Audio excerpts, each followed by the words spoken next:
Tavkuşlu yası bizim ata yurtumuz, oy uyulmazlık kalabız. Sen de tuğalla, sen de yüz kelle, biz ne atabız anabız. Karaçay kovan başlanat bundan, üç özenden akkan üç sudan.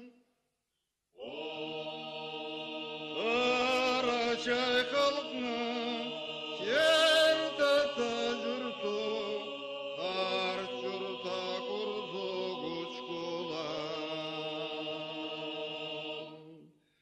Kulak suçukların, cay jolçukların, kara tirene varadı.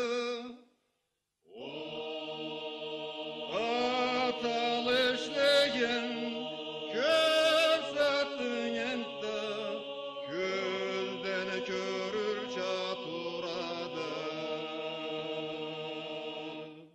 Bu elleden bağalı kim bolur, bu yüz ellede tuğana. Boynuna alıp kovan su bulan, anası betin cuğana. Özünden jorta, kolundan tuta, atanla yürücü cerlerin.